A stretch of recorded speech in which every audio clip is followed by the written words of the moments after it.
532, you're assigned to Wisconsin. Did you copy the 505? Sorry,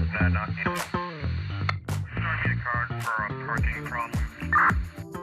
911, what's your emergency? Yeah, my next door neighbor broke into my house and stole my drugs. 911 what? A fun, unique podcast taking you behind the badge. Unbelievable stories exploring the day in the life of a first responder. 911 is made possible by Carlos Bail Bonding and Eric Buchanan and Associates, fighting for those that have been denied disability, life, long-term care, and health benefits nationwide. Now, here's your host, DeMarlon Dean. Welcome to 911 What? Thank you all so much for listening to our show today. And I tell you, this is one of the most excited shows that I have actually been excited about, because I've been trying to catch up with this young lady for, 8 months or so, it seems. Not too long after I started the podcast, I set my eyes on this young lady and wanted her to be a guest on the show, and we have made it happen. And boy, are you in for a treat. But before I tell you who my guest is today, let me tell you a little bit about who she is. This Southern California native actually started her police career in the military. She was one of those crazy folks that joined the U.S. Marine Corps and was a police officer there and did all kinds of things, including CID, Criminal Investigation Division, the Juvenile Enforcement Team. And she actually started breaking all kinds of barriers in the Marine Corps. She was the first woman in history to represent the Marine Corps in boxing, amateur boxing. So she's in there, lacing up the gloves and going for it. And in 1999, she was on the U.S. women's national team. She was actually a U.S. champion in boxing, ranked number 1 in the country. And she became a part of the U.S. international boxing team and went to Turkey. And I've actually heard her on a couple of other podcasts, and she was actually pretty pissed that she became, or she was number 2 in the world, because she wanted to be number 1. So you've got to respect that kind of person. And then she came back to Texas and started her police career in 2010, working for the Stafford Police Department. And I'm just going to tell you some of the awards that she won, and then I'll let you know who my guest is today. She won the U.S. Attorney General Eric Holder Congressional Badge of Bravery in 2014, the American Police Hall of Fame Silver Star in 2014, Houston Crime Stoppers Johnny Clevenhagen Award. I hope I pronounced that right. In 2014, she also was a Texas Gang Investigators Association President's Award, the Star of Texas Award, the International Medal of Valor. And the list goes on and on and on. And she was also selected as Officer of the Year 2 years in a row, which is also unprecedented. So I could go on and on and on. She has all kinds of recognition by all types of Congress folks, and I'm not even going to talk about that because I hate politics. But my guest is none other than now internationally renowned Officer Ann Carrizales. Ann, how are you today? Hey, how are you? Good to finally be here. Yes, I'm so excited about this. It really has been about 8 months, and you've been jet setting, going all over the world, sharing your story with people. And now I'm so fortunate that you get to share it with my listeners here on the 911 What podcast. Well, thanks for having me. I appreciate your persistence. I'm glad that you kept at it and kept after it. I'm just glad that you were persistent and we could finally make it work. Yes, I'm looking forward to it. But let's start from the beginning. What makes a young lady want to choose the path of going into the Marine Corps of all things? I got my first life lesson in sex sells. And that's Okay. And that's the honest answer. At the time, I was attending the School of Arts. I was a actress, dancer, singer, and I thought that's what I was going to be. I thought I was going to be J-Lo without the booty, and and it didn't work out. I went to an audition that I was actually not old enough to be at. It was for a professional basketball team, for their cheerleader spot, and I was young. I was still in high school. I wasn't even graduated yet. Lied about my age. Because for me, it was just trying to figure out if I'd make it. Did I have what it take to make it? And I just knew I would be called back, but I wasn't going to go. No intention of going because I knew I wasn't old enough. But when I didn't get the call back in the first round, I was really blown away by it, and went up to the lady and said, "Hey, you didn't call my name." What's wrong with Yeah, you? you must have made a mistake. You know, I love it. and she said, I remember the way she looked at me. Now, as this grown woman, I see it in her face. It's clear. But at the time, I didn't pick up on it. She looked me up and down and she giggled. Like, she looked at me like, look at you, because I'm telling her, you must have made a mistake. You didn't call my name.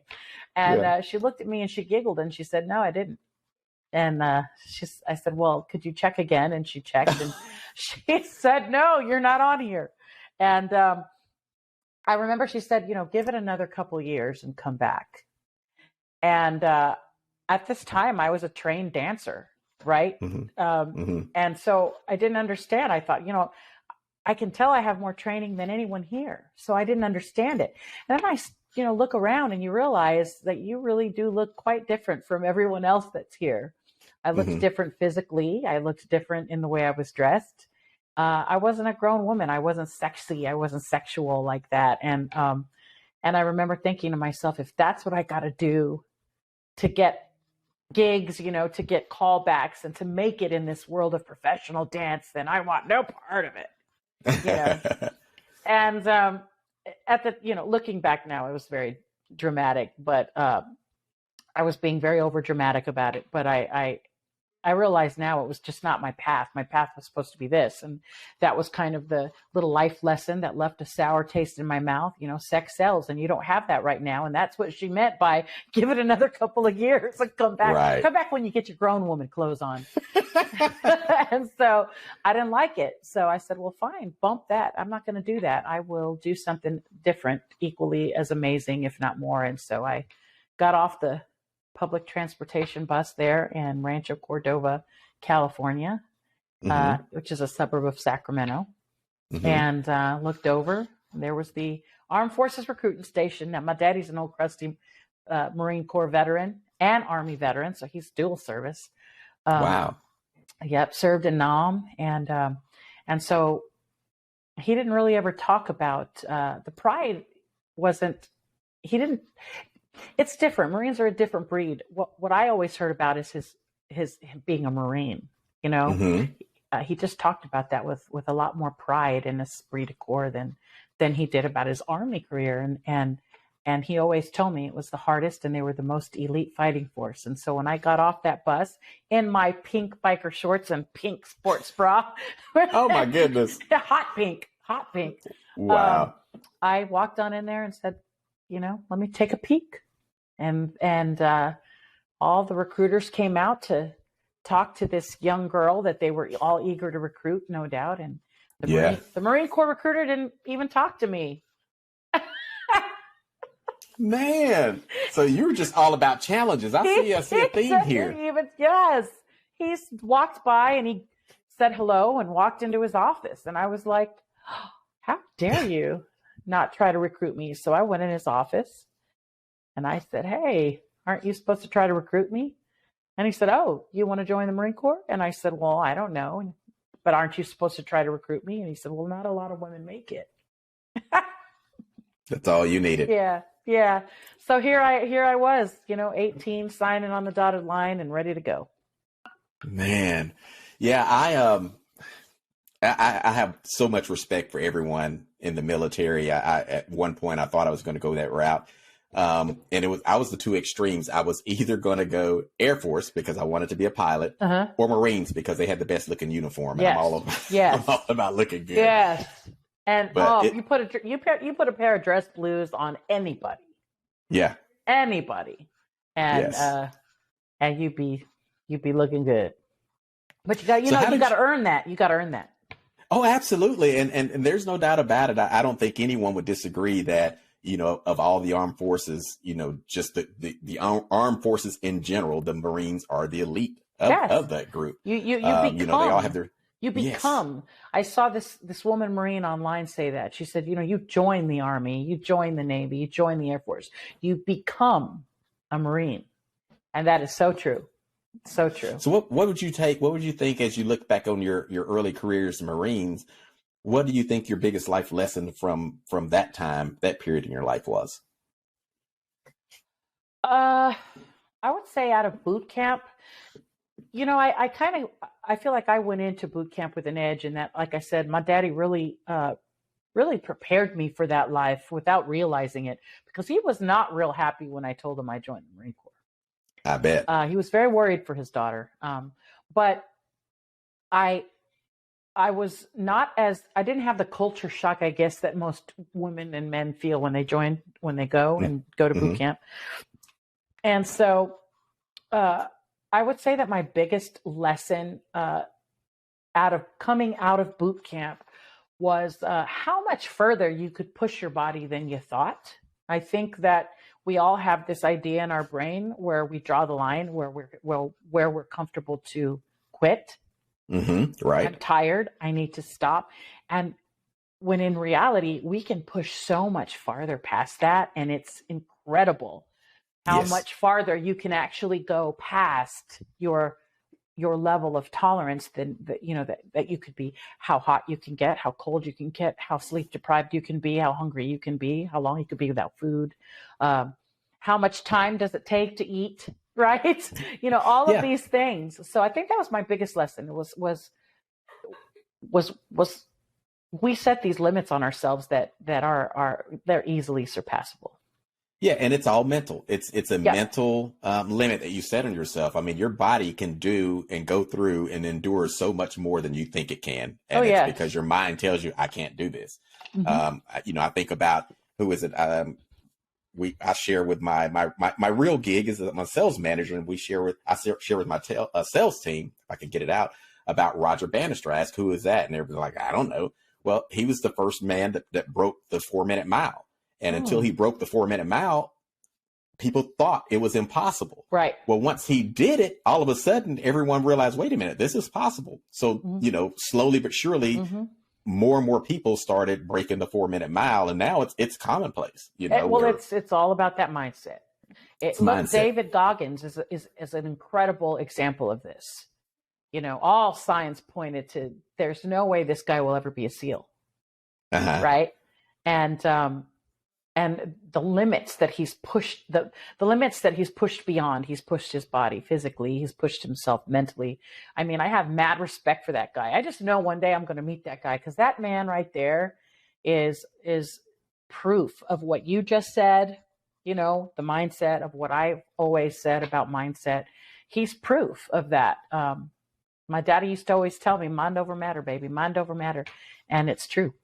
That's true. Mm-hmm. Now, was your early on, you became a police officer or a military police? Had you ever aspired to be a police officer at all? Or did this just kind of, hey, that sounds cool, let me do that? You know what? I didn't. I didn't have dreams as a child of being a police officer when I grew up. Some kids say, oh, I've always wanted to be a cop since I was little. I used to dress up. I did not have any of that. However, looking back on my life, back into my childhood, I see that I was always a protector. I always wanted to protect people from the bullies. I always wanted to save people from danger. I was policing before I even knew what that was. So that's why I know it's just in me. Yes. I think you're right on about that. Some people are just born with that.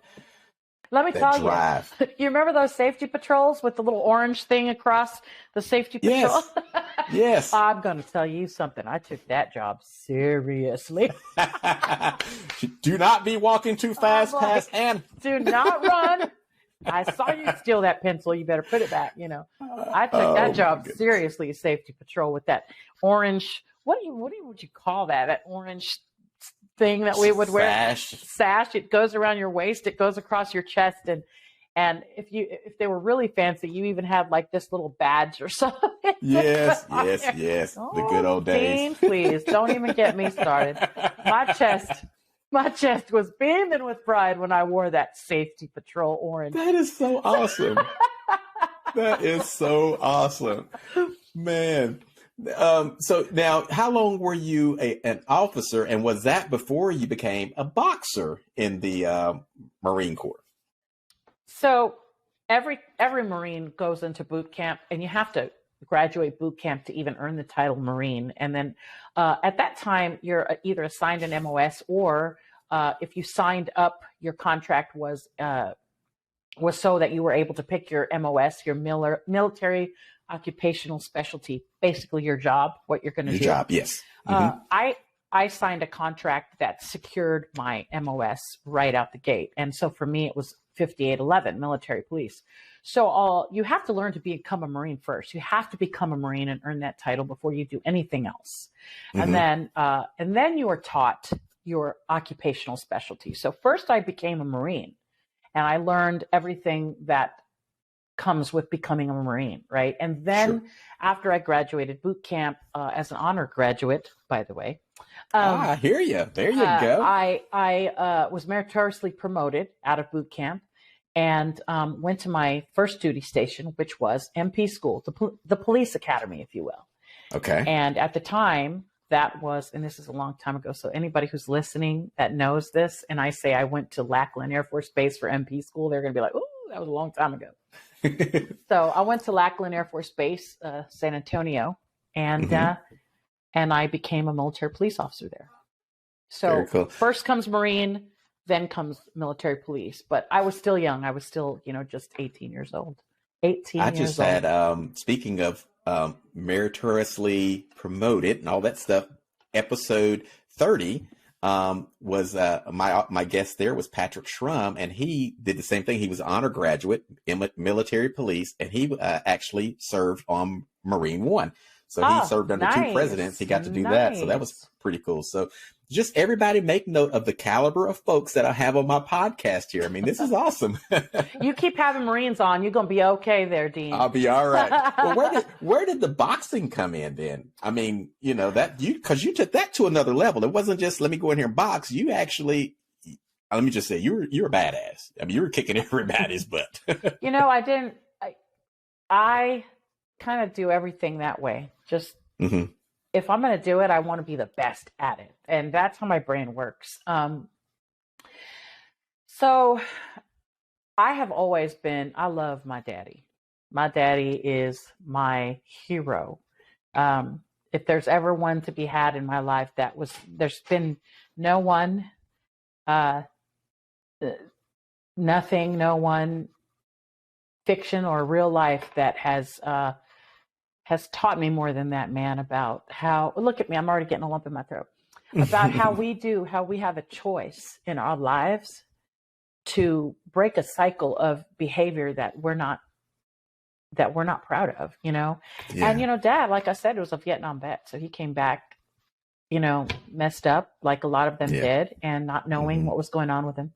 And as a result, I had a lot of, childhood trauma with domestic violence in my life. But my daddy, he changed his whole life. He found God, and he went to the Brown Trail School of Preaching, and he became a minister. And before you know it, my daddy is counseling other people and helping people using his own experiences and his faith in God. And he had someone that took him under his wing, Joe, my dad's name is Joe, and he met another Joe, and Joe Taylor took him under his wing and taught him and mentored him. And my dad started doing that for others. And so I watched this happen with my daddy, and my daddy was a big boxing fan. So I had a love for Dad and spending any time that I could with Dad. And so when Dad would say, "You want to come watch the boxing matches?" I said, "Heck yeah." And I just wanted to do it just to be with him. But eventually, when you do that enough, you kind of start to become a fan. I became a fan. And so I became a boxing fan before I ever even thought to box. But then I was doing an undercover job one year on base on Pendleton. And I was in a bar, and I saw Christy Martin fight on the undercard of the Mike Tyson fight. And Christy Martin, the coal miner's daughter, had these pink satin shorts on. And Christy Martin is incredible. You talk about an incredible story. That woman also has an incredible story. But at the time, all I could do was hate on her pink trunks. And I thought, she did good, but I could do better than that. Yeah, that's what Wow. my thinking. Wow. Yeah. And I remember thinking, I want to do that. And I could do it better. I know I can do it better. That's the way I was thinking. You could blame that on my mama, because my mama always told me that I could do anything I wanted. And that's how it happened. That's how it happened. I watched Christy Martin fight. She inspired me to want to do that. She made it believable, because prior to that, I'd never heard of women boxing. Man. And I thought, well, if she's doing it, I could do that too. And I mean, that's what pioneers do for others, right? They make it a reality for someone else to believe it in themselves. And that's what she did for me. And I just started stalking the Camp Pendleton boxing team until I argued my point with the sergeant major, the director of athletics there on Pendleton, Sergeant Major Crawford. And I said, come on, show me the Marine Corps order that says women can't compete. He said, I can't find one. So there was some resistance there initially, huh? Well, I don't know if it was resistance. I think it was just it had never been done. Uh-huh. And I don't recall that Sergeant Major Crawford was resistant. I think the guys that were on the team at the time when I first walked in, I found out when they would train, and so I would train I would go to the gym where they trained at the same time, and I would watch them train. And so finally, I just said, I want to do it. How do I get on the team? And they're like, we don't have girls on the team. Obviously, Mr. Obvious, right? Yes, but yes. They told me I had to plead my case with the Sergeant Major, and I did. And I went to Sergeant Major Crawford's office, and I don't think he was resistant. I just think, like I said, that it hadn't been done. So you'd have to fight the guys, wouldn't you? Well, because there's no other women to fight. That was my point.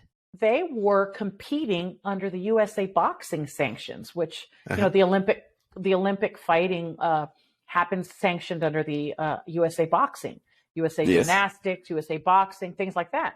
So I did my research, and there were women competing in the amateur ranks under USA boxing. Now, at the time, it wasn't an Olympic sport for girls, but I didn't care about that. I just wanted to compete. Right. And they had women. So that was my argument. There's no Marine Corps order that says that women can't do it. And why on earth would we have our nation's most elite fighting force competing in this sport and not have our women represented? Very good point. He said, you're going to have to try out like everybody else. And I believe they tried to beat the quid in me. Yes. But I always, what I used to think? That nobody will ever hit me harder than my daddy. And I know that sounds heartbreaking. I know you're like, oh my God. That's the first thing that came to my mind. I'm like, that's heartbreaking. I know, but no, this goes to mindset, right? This goes to mindset.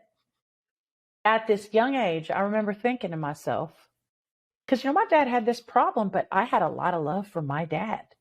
Mm-hmm. I just knew that something was wrong with him. And sometimes he would have these episodes of rage and fury, right? And I know that when you hear that, it's like, oh, that's heartbreaking. But it fueled me. It fueled me into my young adult life to say, look, I survived that. I could do this. Man. And it was literally taking, and I say this when I'm presenting, you have to embrace the suck. Did that suck? Did that suck growing up in that violent home before my daddy got help for his issues, his post-traumatic stress issues? Of course. Did it suck? Yes. But you can take the suck. And when you embrace it and you make friends with it, you could take that pain and turn it into power. And that's fierce, man. That's fierce. Man, and that's good. That's what I did. So that's what I would think. Like, nobody will ever hit me as hard as my daddy. And it's true. It's true. So, I went in there like, you can't kill me. So you better come with something, and that's how I looked at it, man. That's how I looked at it. And, I became the first woman to box for the Marine Corps in 1997. And it was a big deal. I had a lot of support from my fellow Marines. And it's just one of my most proud accomplishments in my life, because I know that I was the first. No matter how fluffy I get around the waist, nobody can ever take that from me. You know what I mean? And it's just something now. When I have a daughter now, I have a son and a daughter, but I could always tell my daughter that. I know it's scary, but you can go for it, and you'd be surprised. You might surprise yourself how far you go with it.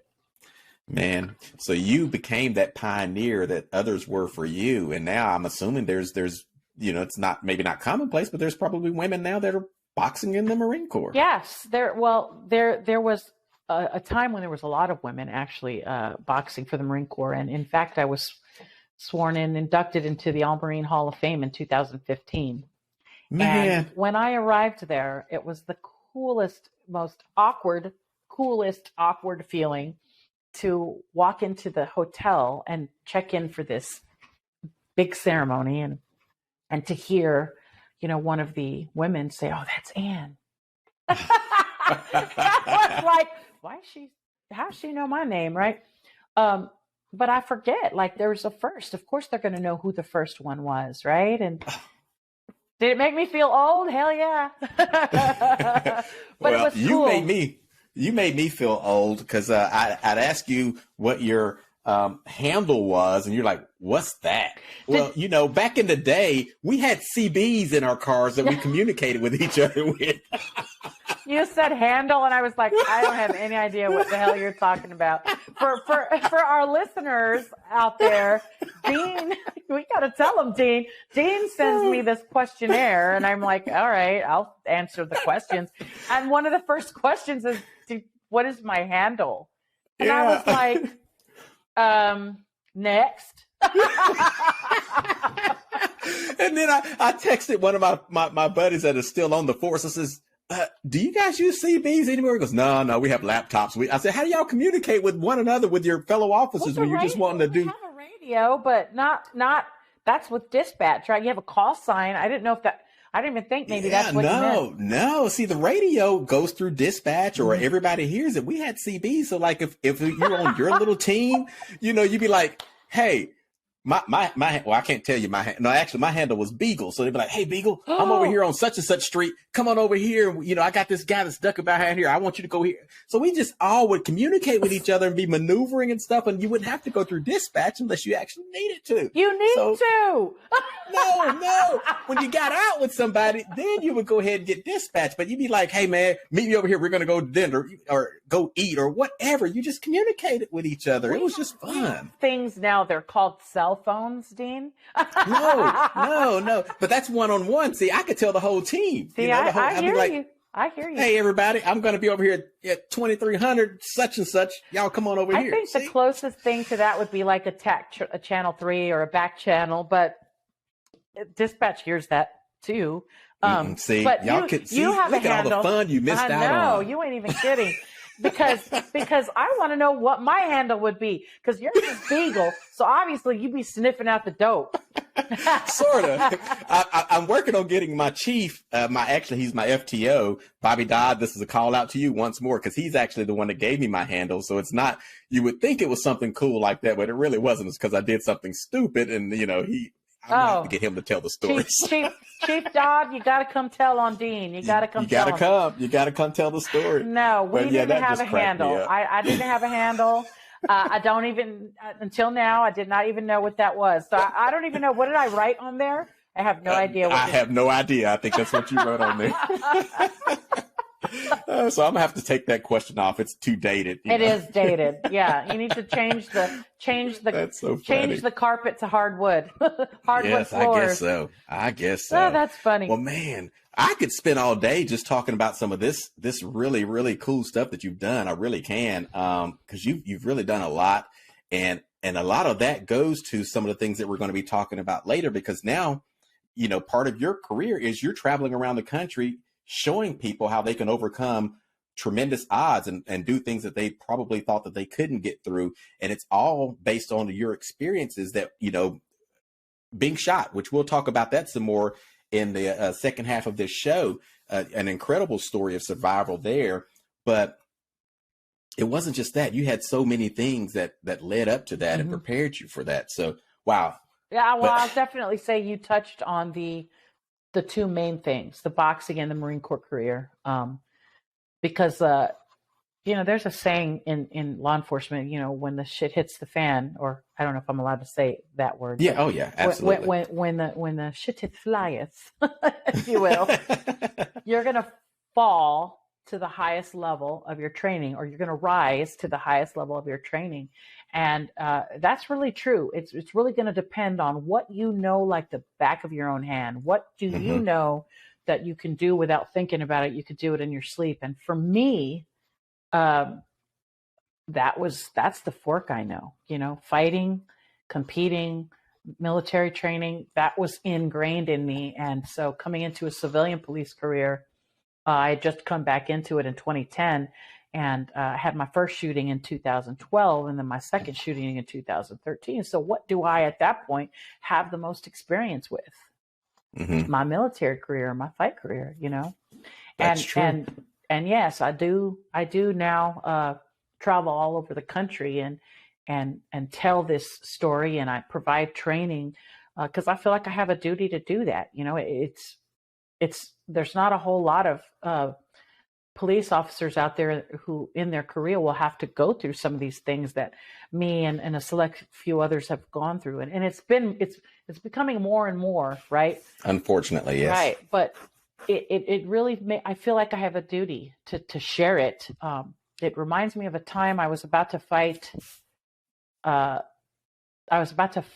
this woman from Brooklyn, New York. I'll never forget her name. Her name was Jean Martin. And she's actually, at the time, she was a cop, right? Okay. And she was the one to beat. And she was looking like she was going to be the next champion. And I'm sitting in the shadows, not super muscular, just this lean, taller, leaner, really feminine, dainty looking thing. And I probably wasn't. I don't know. I don't think I was on anyone's radar to win. But I remember that I went into the restroom after this woman fought her and got banged up by Jean pretty good. A lot of people did, by the way. And I went in and I got some tissues and I wet it and I handed it to her to kind of help her clean up. And I said, what do I need to know? She goes, you fight her next? I said, yep. We were in the finals. Okay, wow. And she said, what do I need to know? And she said, she hits like she has bricks in her gloves. And I will never, as long as I live, forget that. I don't know that girl's name. I remember Jean's name because we were fighting for the championship. But yes, I remember that she said she hits like she has bricks in her gloves. And I never forgot that because by the time I got into that ring, I knew it. I prepared myself mentally for it. And I got in that ring, and the sting, the shock, that sting or shock of that power behind her punch was not as great. It did not have the same effect. And if you think about what I do now, that's what I'm hoping to do for everyone out there, is take a little bit of that sting away, because I'm telling you that I've been there, and this is what you can expect. That's what we should be doing for each other. And so that's why I do it. That's great. You learn from other people's experience. I mean, this person's already been down this road. I'm going to tell you something. It's up to you what you do with that information, but the information is there to help you prepare. Yep. And that was, again, that was modeled by your father. Once he overcame, his things, his issues, now he's going out and he's helping others. So right. It's amazing how you've taken all of this life experience, and I can, in the short time that we've been talking, I can look back and see how it played roles in everything that you're turning out to be now. And it's pretty amazing. Yeah. Of course, I wouldn't be anything if God didn't see fit for me to be here and be alive. And I believe that nobody can tell me different. So, right. Taking these experiences and using them as fuel, as ammo to put down range is one thing, and learning that mindset from my daddy, from my mom, from my life's experiences. But I mean, at the end of the day, there's been many times I have collapsed to the ground and begged for mercy. Just please, it's too much. I'm not going to make it, Yeah. And then he's like, oh, girl, you're going to be all right. You just don't know. you got God on your side. It's all good. It's all good. Wow. Well, let's shift gears a little bit all right. and talk about it looks like you had a lot of fun, and I know this is from being a police officer that we play all kinds of tricks on each other. I mean, you always have to be watching your back when you're around police departments, police departments and fellow police officers, because one little moment of lapse, and you're gonna earn a new nickname, or a new if you had CBs, you'd earn a new handle real quick. We should bring handles back. I'm making a call to action right now. We need handles. You're missing out. If you don't have CBs and good handles, hey, you're missing out. So tell me about some of the funnier pranks that you can remember, playing on each other, or there may have been played on you. Man, this one comes to my mind, and it's my fave. First of all, I take great pleasure in scaring people. across the board. And again, I get this from my daddy, who took great pleasure, like in the movie Friday, it's my pleasure, right? It's my pleasure catching dogs, right? Yes. But my daddy used to do that, and he would go all out to scare you. And I love doing that. I do. And if I love you and you've spent any amount of time with me, I probably scared you at least one good time. But I remember my friend Brandon, he just came into law enforcement, and I'd met Brandon prior to him ever being in law enforcement. So he comes into law enforcement, and he was really like lackadaisical back in those days when he first came in. And he would do this thing that used to annoy me, where he would, whenever the scene would clear up enough for him to feel comfortable, he'd light a smoke. Mm-hmm. And I hated that. And I used to tell him, you can't get that damn comfortable out here, man. Right. I used to always get so annoyed. Right. So he's off on his own, and he's not on the training program anymore, but he's because he's off on his own, he's now, I can light a smoke whenever I feel ready. Right. So he would do that. He would light a cigarette and have a cigarette. So I got with one of my other younger, at the time he was a junior officer. He's now a detective, right? But he at the time was a little baby cub too. And I said, this is what we're going to do. I said, we are going to scare the ever-loving crap out of Brandon. So we went and we searched for a big old box. There was this commercial district where they would always put these boxes out. And we got a box, looked like maybe a refrigerator came out of it or something. It was that size dimension of box, right? Mm-hmm. And this particular officer that I was plotting with, Fernando, he gets this, helps me find this box, and he's not super tall, right? And at the time he was, not a big guy. He's, young guy. So he's on the thin side and full of youth, right? So I'm like, you could take your little butt and you could stuff it into this box. And we're going to put this box right here by this this dumpster. And you're going to hide in this box. And I'm going to tell Brandon that we're going to go do this walk and search. We're going to do a check of this area because we've been getting calls about homeless people. I made up a big old lie. Oh, man. So I remember I told my then supervisor, Henry, I said, we're going to go and I'm going to scare the piss out of Brandon, break him of his habit, right? He said, don't you get nobody shot, Carrizales. No, it's not going to happen. So we go out there.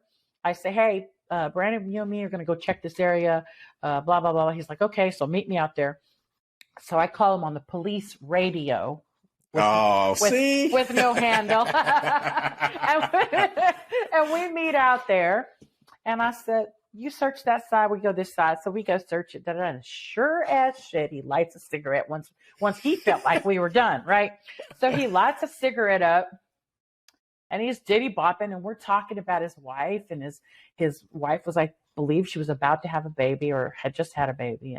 And so I said, you're about to kill her husband. Did you check? I said, did you check the dumpster? And he said, oh. I said, yeah, check that dumpster. People hide in there too. So he goes and checks that dumpster, and now, mind you, I know this is going to go down. So I've already got my dash cam recording. And my car, of course, parked in just the perfect spot.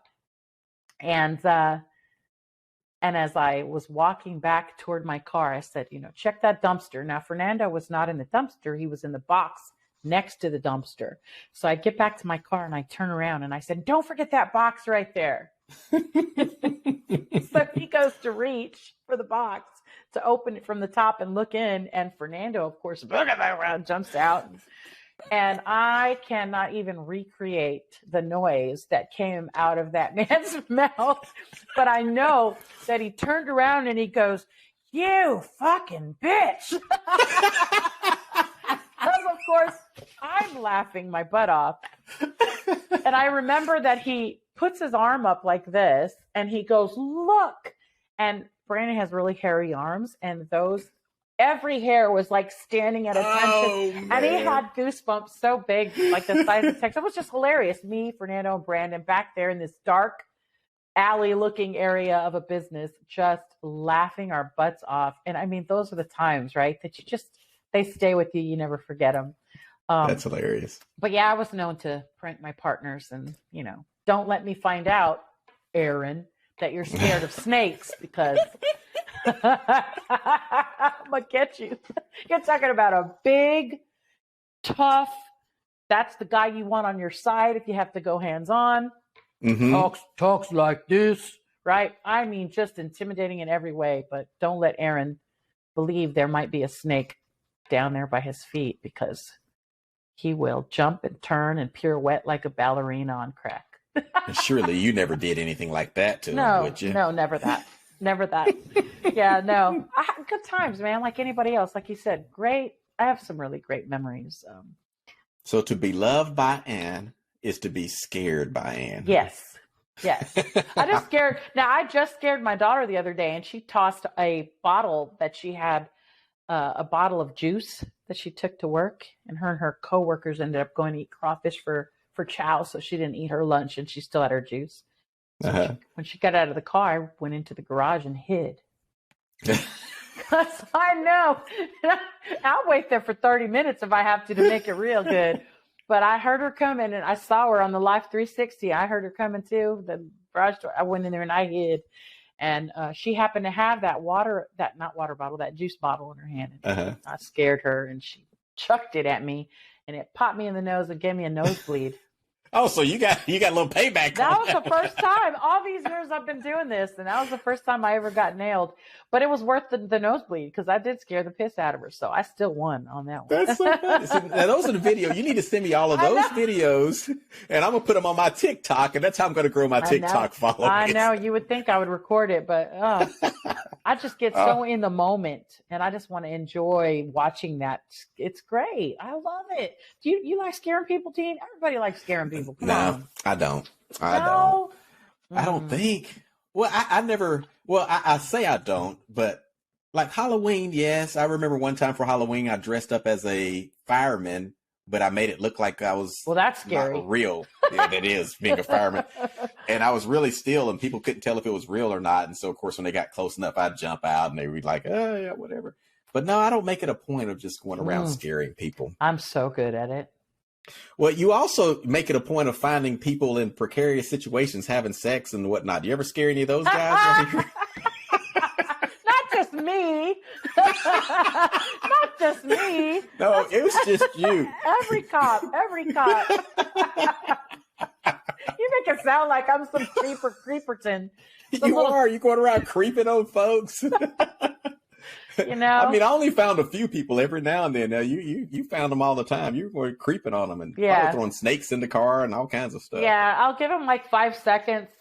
You'd be surprised who, they're really getting after it. They don't even notice the light, And I'm trying to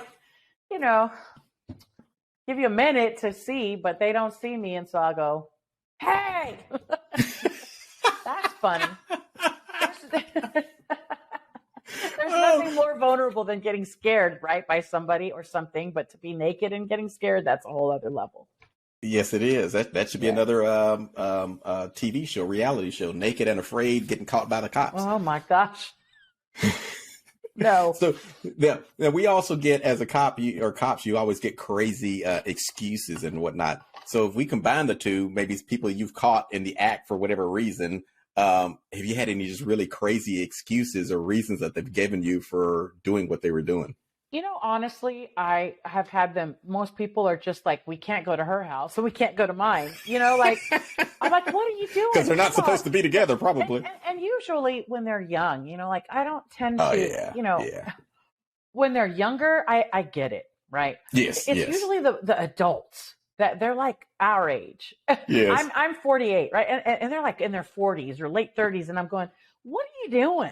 Like, Get a room. what are you doing? Lady, she's like, well, I'm married and I can't go to, and I'm like, well, okay, but so you want to go with somebody who's going to bring you to the parking lot of the diner? What? Get out of here. Do you at least buy you a BLT before or something? I don't know. It's ridiculous.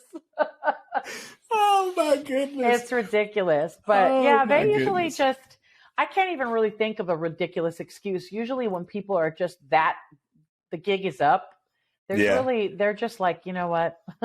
Yeah, What I'm can busted. they say? Yeah, they're busted, Yeah. and they're busted in a very vulnerable situation. And some people laugh about it and they're like, sorry, but I think the ones who really get scared about it are not even the ones that are there that are grown and married and have a lot to lose. It's the kids. They get really scared. Yeah, They gonna get tell really my mom or tell my dad. Yeah, I bet. yeah. I bet. So, well, all right, we're going to take a quick break. And when we come back, we're going to listen to a call that may have changed, again, the trajectory of your life. And we're going to be listening to a call where you stop some bad folks. You stop some MS-13 gang members. And if anybody knows anything, I know every police officer listening knows about MS-13. Those are some bad boys. So we'll come back. We'll take a break. We'll come back. We'll listen to that call. And then we'll talk about kind of how that changed your life and, how that plays into what you're doing now. Does that sound good? Works. All right. We'll be I'll be here. back. You'll be here. All right. We'll be right back with Ann Marie Carrizales. Listen up, friend. Do you or someone that you know have disability insurance? I mean, the insurance that you buy through your employer in case you have an injury or an illness that prevents you from doing your job. And if you do have that insurance, good for you. Hopefully you'll never have to use it. But know this, if you do have an injury or illness and it prevents you from doing your job and you file that claim, the insurance company is going to do everything they can to try to deny that claim. And if you find yourself in that position, you need to call Eric Buchanan and Associates. That's right, Eric Buchanan and Associates, and put them to work for you. They will go to bat and fight to get you the benefits that you've paid for and that you deserve. You can call them at 877-634-2506. Again, that's 877-634-2506. Or you can find them online at BuchananDisability.com. That's BuchananDisability.com. Be sure and call those guys, Eric Buchanan and Associates. You won't be disappointed. What are you doing? Huh? What are you doing? Oh, we're just coming from work. Where's work? Huh? Where's work? We're just coming from work. What? Imagine, Lower this window. What? Get your driver's license out.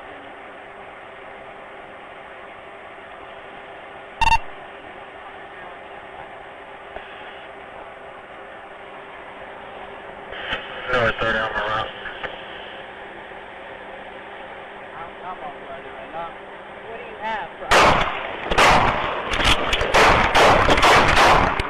Shots fired! Shots fired! I'm hit.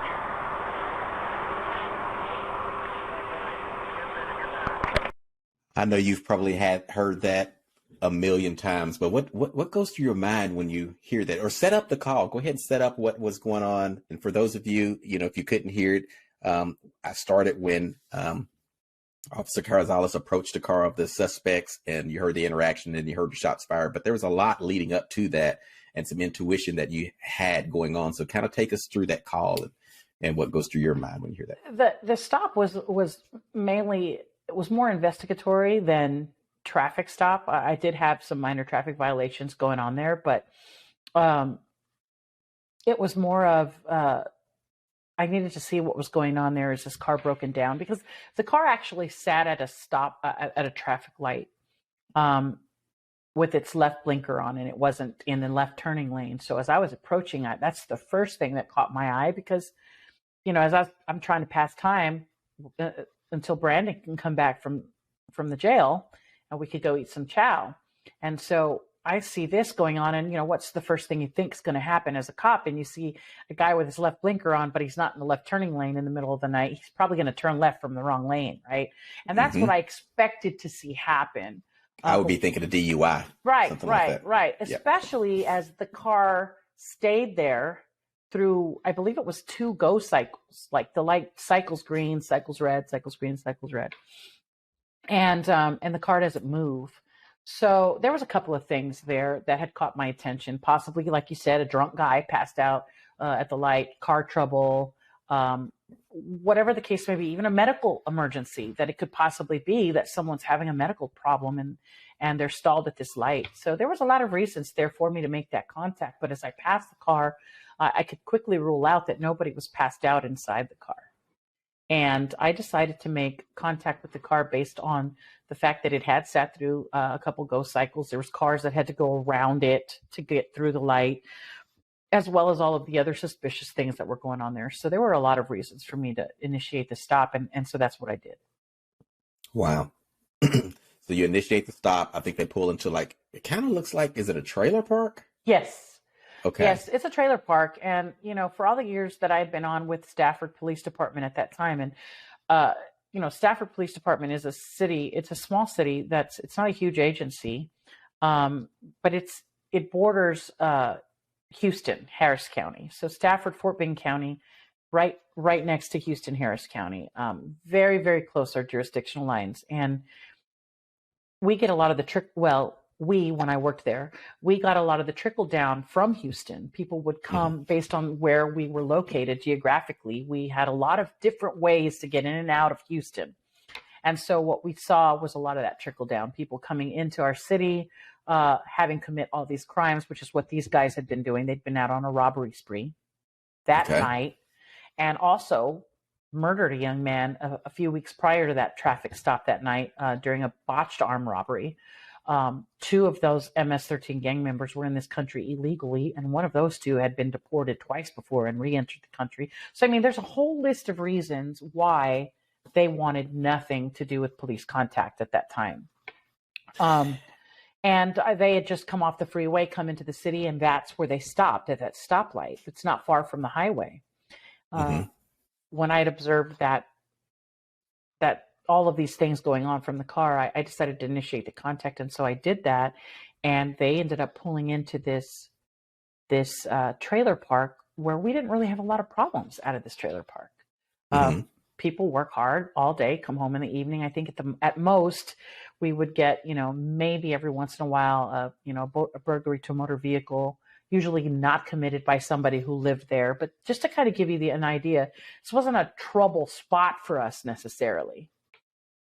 And it was, as they started to pull into that area, I thought, okay, he probably is drunk and he's just trying to make it home, so that because most times they think if I make it home, I'm safe. Yes. So I thought that's what was going on, among maybe a couple of other things. Maybe he is having car trouble, but he didn't want to stall in the middle of the street because then he knows he's going to be towed. He might not have the money for that. So there's lots of things any seasoned officer would be cycling through in their head as a possibility to what may be going on there. And that's a huge challenge. People don't understand how challenging it is to have to be ready for any one of those things at any moment. I'm glad you mentioned that, because that's I have all types of people that listen to the show. I have, obviously first responders that listen, but I also have lots of folks that listen because they truly do want to understand what officers go through. And this was, quote, a simple traffic stop. You don't know that there's people sitting in there armed and ready to kill you. Right. And you did absolutely nothing to escalate it. I think you're asking for ID, and if I heard it correctly, he kind of, what? And that's also the another clue. You're like, wait a minute, the stall. Yes. Yes. Yeah. And people think, oh, well, you just stopped them because of this, or you stopped for no reason. There's tons of reasons. Listen to me now, people. If a police officer wants to stop you, they can probably find a violation within 2 blocks of being behind you. It's so easy if you want to stop people for really no reason to do it. You can do it. But you had multiple reasons to stop. You had other reasons that to give you pause when they start stalling. And when shootings, let's say this happened the other way around, he reached for a weapon and you were quicker than him and you shot him. The narrative is, you stopped this person for no reason. You shot him for no reason. They weren't going to hurt you and all that stuff. Mm-hmm. And we can see right here in a split second, everything changes. Right. No provocation. It wasn't even the driver that you were engaged with that shot you. So you've got a car. Were there 3 people in the car? There were 3. There was the driver, the passenger to his right in the front seat, and then the passenger that was sitting directly behind the driver.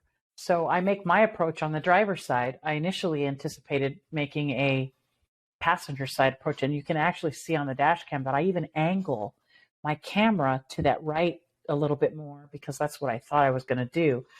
And then I ended up changing my mind. I had a gut feeling something was telling me that I don't go that way. And I came back I went to the driver's side.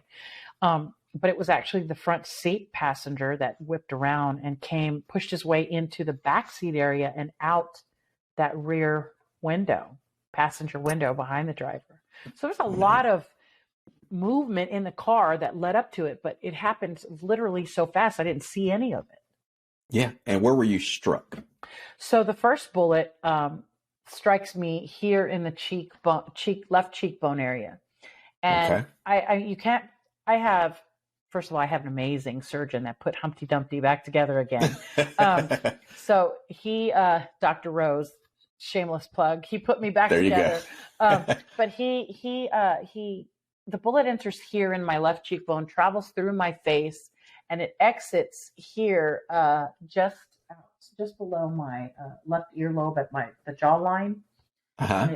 And it exits here, just right in here. So it goes in, travels through my face, comes out, through and through to the face, and just goes outside my face there. And the second one hits me on the left side of my left breast as I'm turning. And of course, so you kind of blade away from. Yes. Mm-hmm. And what is this? That's there you go, boxing. Right. Blocking those punches. Yeah. Right. So I actually didn't even close my eyes. When I took that shot to my face, I actually saw the gun and the muzzle flash. And I was looking at it when he shot me. And my eyes just locked in on his eyes as my head's flying back, and you get that time distortion. Everything goes to slow motion. Yeah. And my head is flying back, and we locked eyes, and I watched this man's eyes. Literally, we were so close, and then my head's flying back because of the power of this gunshot, and I'm watching him, and then my eyes drop down, and I'm staring at this weapon, and I'm taking it all in, and I'm having all of these thoughts, what I like to call conversations with yourself, where you got that 10 minutes of conversation in the split second with yourself. And I'm looking at this gun, and I'm just taking it all in, like, oh, wow, I have a gun like that at home. Oh, no, wait. Oh, no, wait. That's an evidence from my last shooting. Like, that's literally my thought process that I was having. And as I start to turn, and how is that? How is it that I have my eyes open? Because that's what I've always done. In the fight game, you get clobbered. You keep your eye on your opponent always, all the time, right? You keep fighting through that.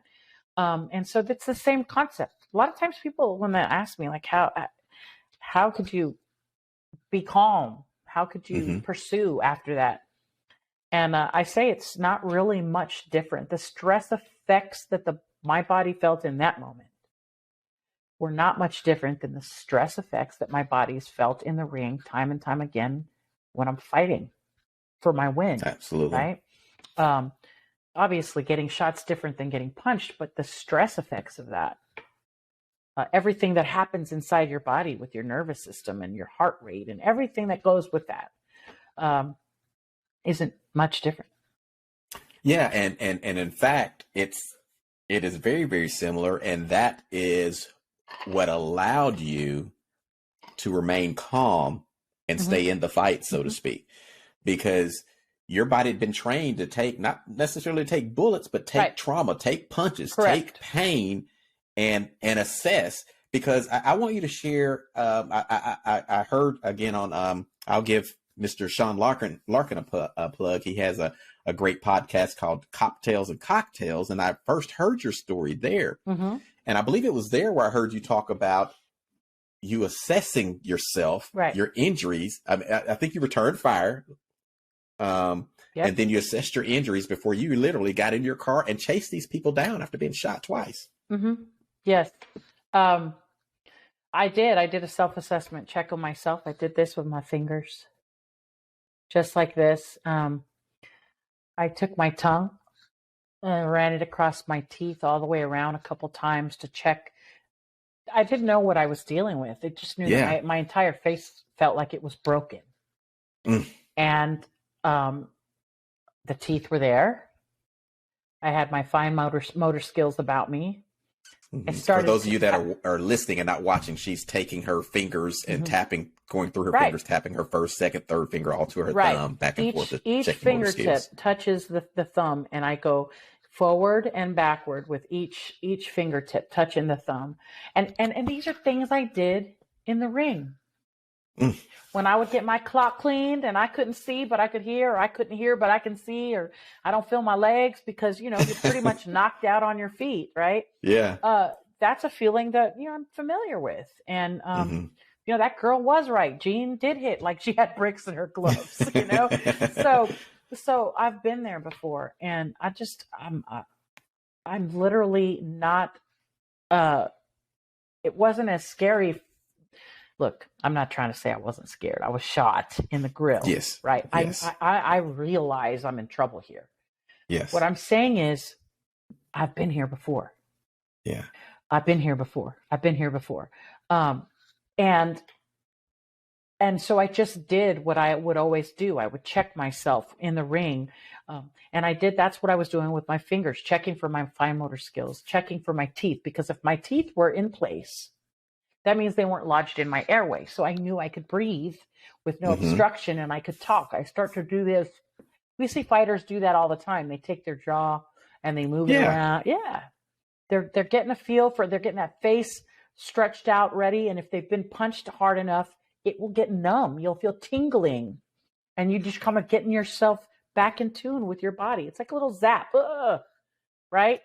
And then you're trying to get yourself back together. And that's pretty much what I was doing.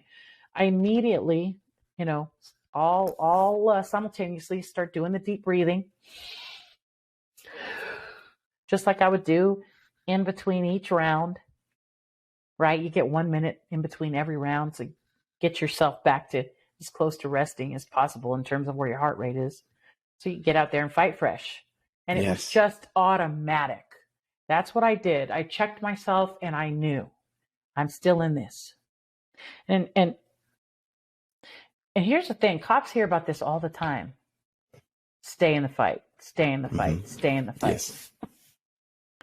And you a lot of people say you really don't ever know how you're going to respond in a situation like that. And I say, no, you can know. You can know. If you prepare yourself mentally, whether it's through tactical performance imagery, you constantly imagining, putting yourself there. I used to put myself through every round of every fight and different outcomes. And I would do the same with my job. I still do this to this day. I'd never been shot like that before, but I'd been shot like that in here in my mind a million times over, and had so many different ways of responding to win. So that's what I did. I put it in my head. I wanted to do this. I wanted to do it like that. And, fortunately for me, my injuries weren't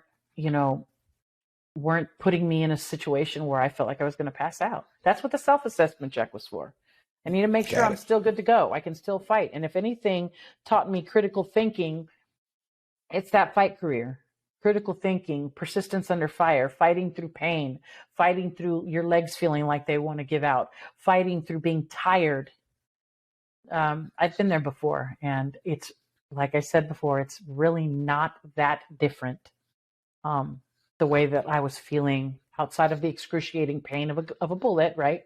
Yes. It's really not that different. If you know how to get a handle on yourself and you train the mind and the body to perform under that type of stress, and you prepare and prepare and prepare for it, you will have a pretty good idea and understanding and know of how you're going to respond. So I don't necessarily agree. I know what people mean when they say that, but I always want to kind of take that out of the equation and go, why don't you think of it this way? You can actually get to some level of readiness, mental resiliency, and even physical resiliency.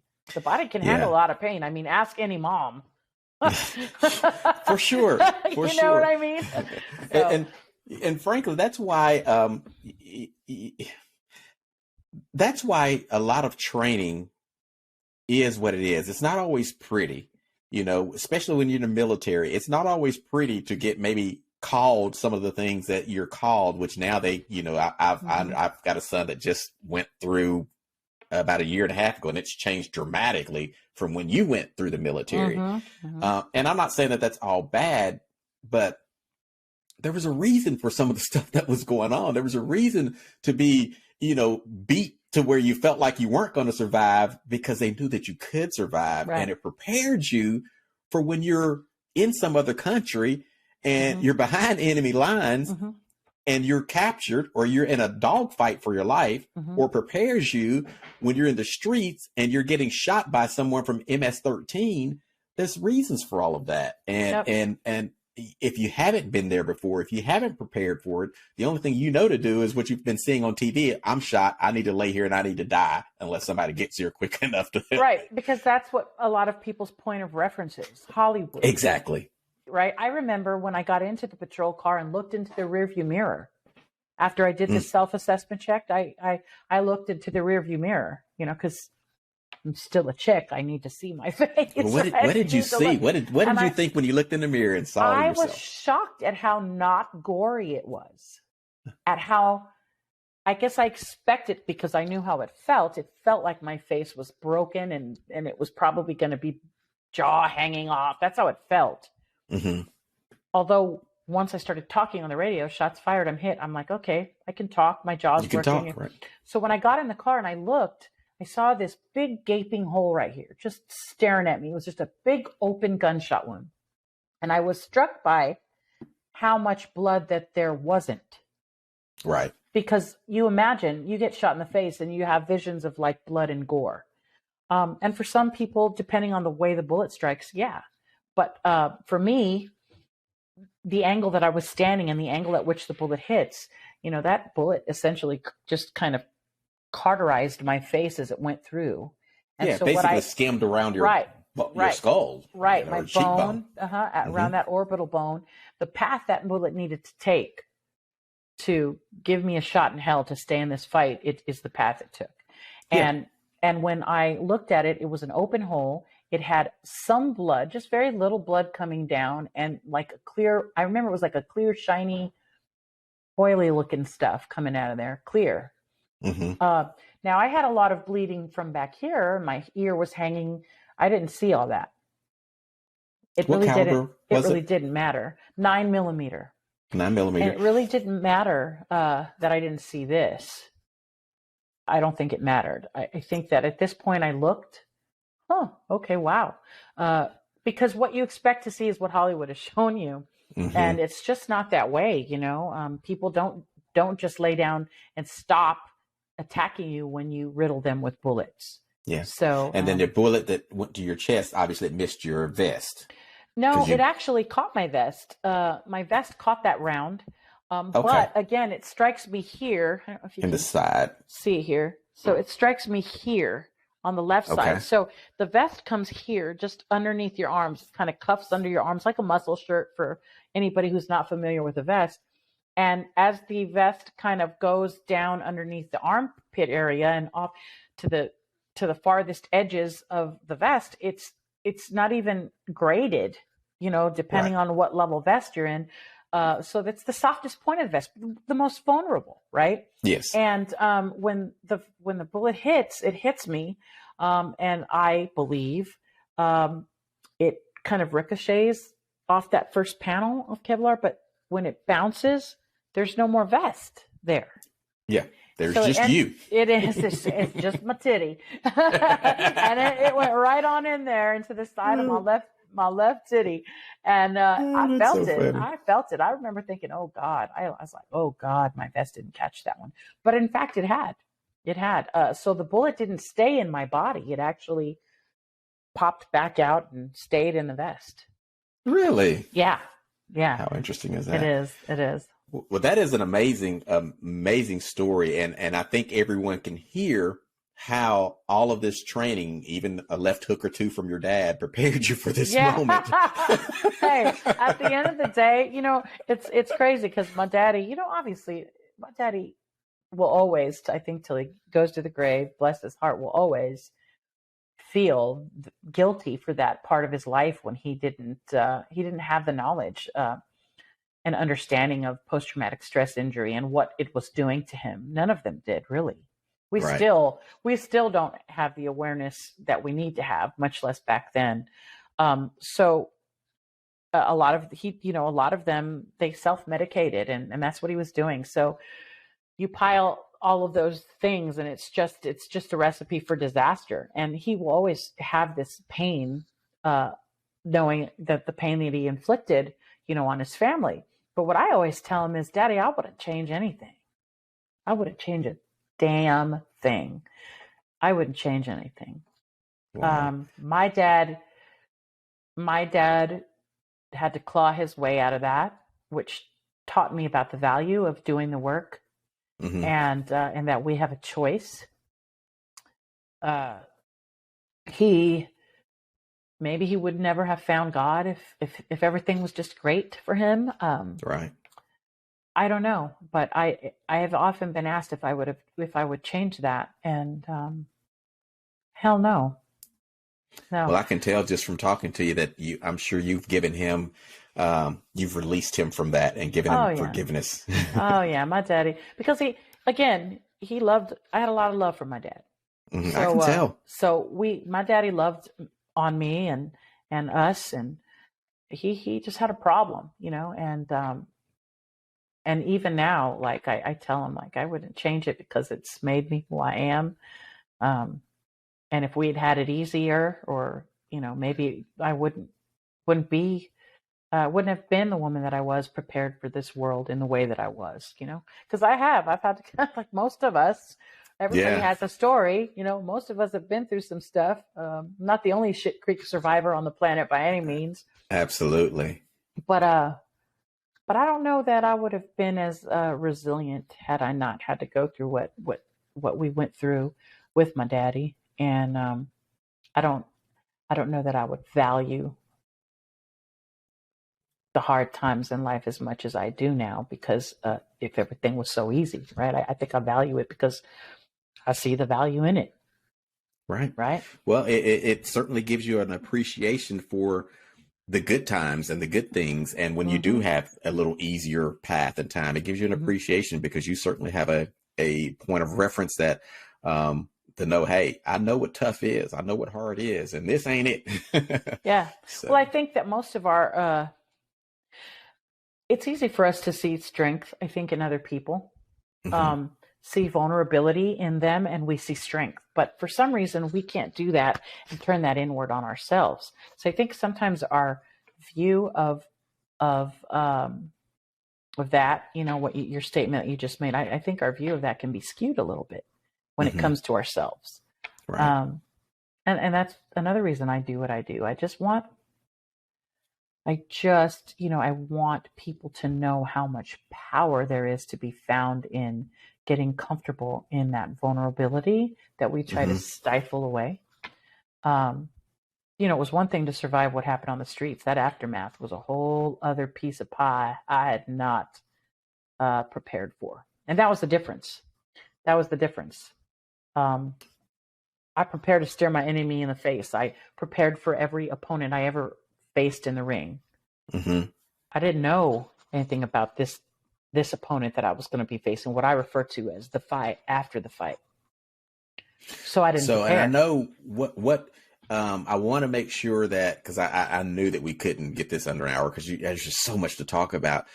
So I want you to tell what you're doing now how you've taken all of this and now you're going across the country sharing your story. But what was that fight after the fight that you're referring to that you were not prepared for? The fight after the fight is exactly that. We are trained as law enforcement officers and first responders to survive everything that we can possibly imagine and facing on the streets in terms of danger. And even when it's not dangerous, it's just incredibly traumatic because it's death and other people's trauma. You know, that secondary exposure to other people's trauma, always, repeatedly, day after day, shift after shift, year after year. That stuff weighs heavy on people. And the fact of the matter is this: we are given the tools in law enforcement to survive on the streets. They train us in the academy to survive the attack on the street. There are street survival seminars offered by companies because we recognize the value for our officers to be trained to survive the streets. But gosh, dog it, for some reason, we are not making a focal point of training the survival in the fight after the fight. You win the street, our ultimate goal, we all go home, right? That's the ultimate goal. Yes. But that's wrong. Yes. That's wrong. What the hell good is it going to do for any one of us to keep making it home if we don't know what the heck we're supposed to do to deal with these things once we get there? And what ends up happening is this is where we lose the battle in the fight after the fight. And I'm tired of it. I'm passionate about this because I'm tired of it. And I'm tired of officers feeling like they have, like I felt. And this is what I say. I felt like I was sent to war with a butter knife. And we need to do better. The fight after the fight is the opponent of post-traumatic stress and post-traumatic stress disorder or injury. Not knowing anything about that opponent and not having received that training is what is setting us up to have the staggering suicide statistic that we see within our military, within our law enforcement community. Enough is enough. Enough is enough. And so that's why I do it. I believe it's important to teach people about this opponent, teach people how it fights, how it attacks. How does it affect you? How does it affect the brain? How does it affect you physically? How does it affect your behavior patterns, your cognitive function? How does it affect your babies, our children, our spouses? It's a vicious, vicious monster of an opponent. And yet, we're not talking about it. It's still very taboo. It's the elephant in the room. And why? Because we don't want to seem weak or feel like, someone's going to judge us in that way. So that's why I do what I do. I talk about the fight after the fight because somebody needs to. And I just want to do my part. Again, I believe it's why I'm alive. I believe it's why God had grace and mercy on me to keep me alive, because he had something for me to do. And I believe this is it. And I'll do it for as long as the good Lord lets me do it. That's amazing. So that's why it took us so long to connect, is because you've been traveling all across this country and internationally. I talked to you once and you're about to jump on a plane to Hawaii for you. But you have been sharing the story and trying to equip others with the tools that they need to deal with this silent killer. I mean, this thing that we can't see, but we all see the effects of. And I think it's great because many of my guests have actually written books or are doing the same type of thing that you're doing, because now they're all tired of seeing their brothers and sisters die for something, again, that is preventable. There's help out there. And it's just that we've been told, you got to suck it up, Buttercup. You're a big bad cop. You can't show feelings. You can't be weak. You can't cry. You can't have emotion. All of these things, which is the biggest lie ever told. And there's a place for that. There's a time when we do have to do that to some degree, because calls are still coming in, and you still have to answer these calls. And obviously, we can't show up to these calls, a blubbering emotional wreck. We have to maintain a certain level of military discipline, military bearing, law enforcement, very paramilitary organization, right? So we have to do this. Have I had to do it? Yes. But the problem is we do it so much that we become desensitized to it, and we lose sight of how to, we flick this switch on to be this way and be professional and unemotional in impossible situations. It seems like to be that way. Mm-hmm. But we do it because we have a job to do. And the problem is somewhere along the line, we lose sight of that switch, or it breaks somehow and we can't turn it off, and it stays on. And that's a problem. And we can't turn it off. Why? Maybe because we don't know how. After a while, we don't know how. What I can tell you is this. My story is the story of so many thousands of other law enforcement officers across the country, and not just cops, but human beings in general. Yes, absolutely. And I just feel like we really need to change the way we look at this issue. We need to, this is an officer safety issue. When our suicide statistics surpass our line of duty death numbers, we got a problem. Houston, we got a problem, right? Yes. I mean, how much more blatant does it need to be? How many more of us need to die? How many more marriages need to fall apart? Right. You know, I'm just one person. Some of the other guests that you've had on are just those one people. If we get enough one person to come together and do this, we could really change this stigma. We could smash it down and really create a different type of culture that is not as toxic to the American police officer who is struggling in the fight after the fight. Well, I believe you're making inroads. Otherwise, you or the other folks that do this same thing that I've had on my show wouldn't be as busy as you guys are. I'm seeing, you're, like I said, burning up the roads, burning up the airlines. And I'm seeing posts from some of my other guests and friends, how they're at this conference or that conference, and they're talking about this thing and they're sharing their stories. And even you have shared how, afterwards you get to connect with these people, and which brings on another level of stress. Now you're taking on their stories, and, and you're feeling that those stories that they're sharing with you, and you still have to go back and decompress and deal with now their trauma that they're sharing with you. Right. So right. I don't envy you. That's a heavy weight. Well, it is, but I think that, going back again, I know everybody doesn't believe in God, but this is my story. And so I got to speak my truth. Right. so I believe that is why I am so kept, and I'm still very healthy and emotionally well-adjusted, because I said this in an email, in your questionnaire, I said, God chose me. Yeah. I have a really good friend who we say that to one another. He said, God chose us. His name is Matias Ferreira. He's a double amputee, the first double amputee New York police officer, full-time police officer. He's a Marine Corps vet, of course. Legs were blown off while he was deployed at war. And this man, this incredible human being, he says that to me, and it just resonates. He says, God chose us. God chose me for this. And so I believe that's why he protects me from the heaviness of it all. It can be super heavy, but I give it to him, and then I don't take it back. Well, that's one of the keys. I wish everyone was a believer, because that's one of the things, the basic things that you can do. You don't have to take on this stress. You don't have to keep it all. You do have, God is there to make that burden light. That's right. Give it to him.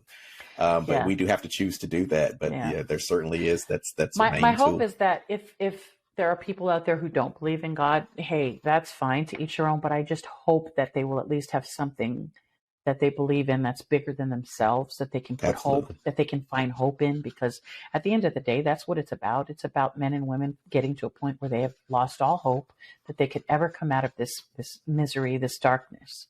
And I'm here to tell you, you can. You can win in the fight after the fight. You absolutely can. I am proof of that. I have post-traumatic stress injury, and I function, and I do the work, and I handle my business, and I'm still a great cop. I work for, a police department here part-time, and I travel and teach the other rest of the time. And I have farther and fewer in between with those bad days. That's good. it can be done.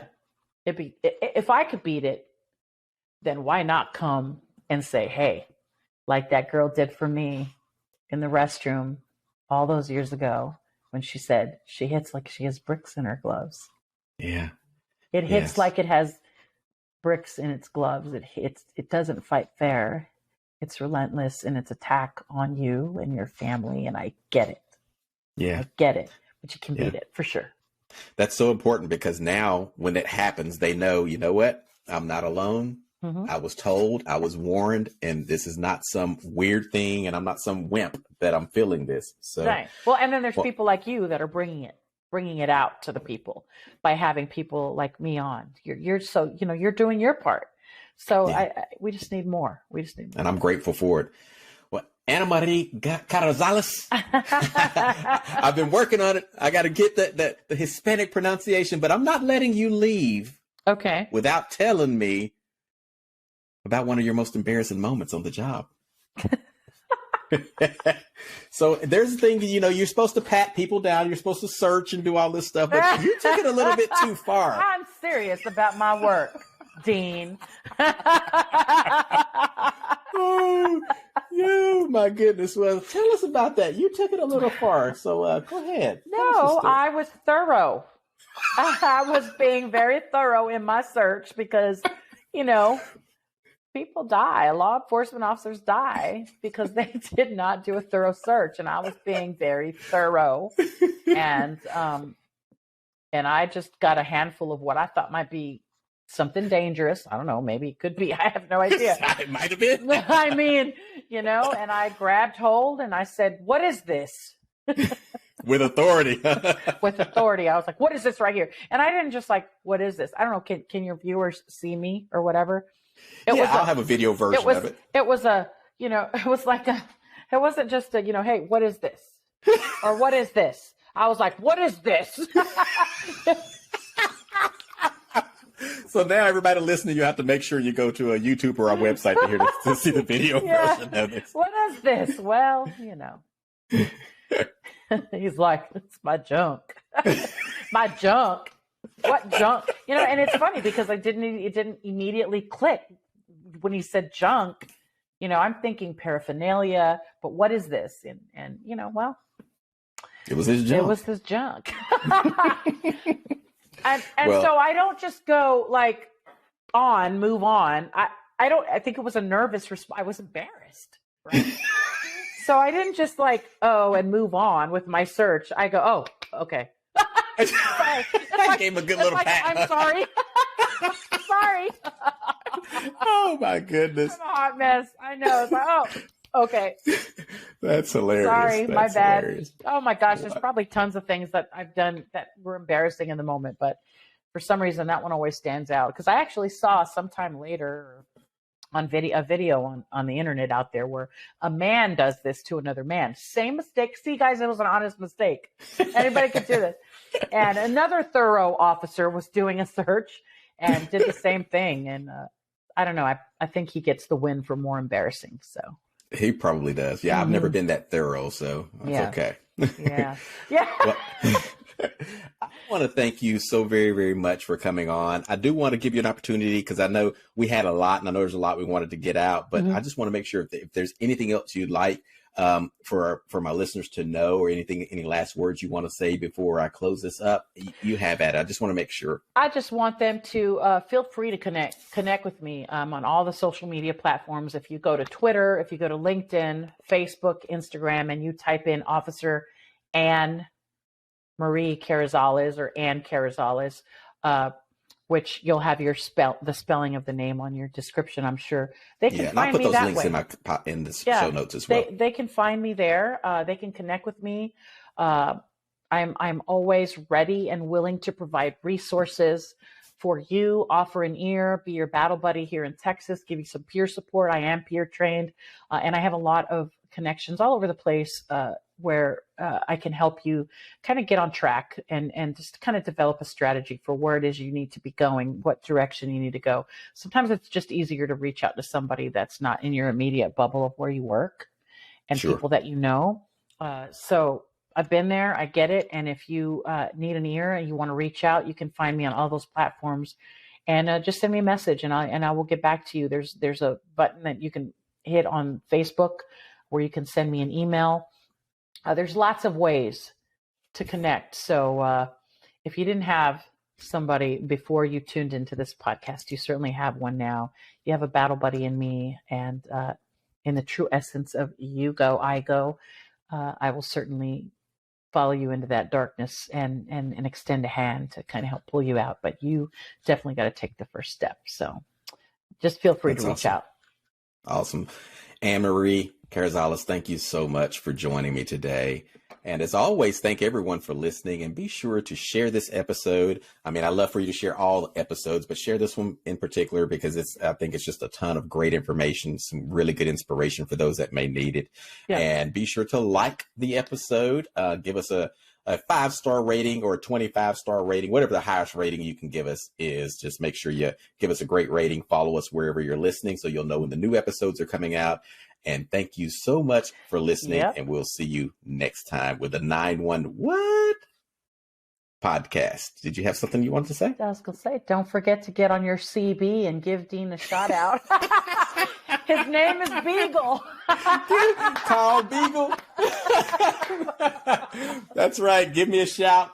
Get those CBs going on. Breaker One Night. I used to embarrass my kids by singing truck driving songs, but that's a great way to end the show. Thank you all so much for listening. Until the next time. Thanks for having me, Dean. Thanks for listening to 9-1 What? We hope you enjoyed the show. If you have comments or suggestions, please email us at 911.podcast@gmail.com. And thanks to Carlos Bail Bonding and Eric Buchanan and Associates for making this episode possible.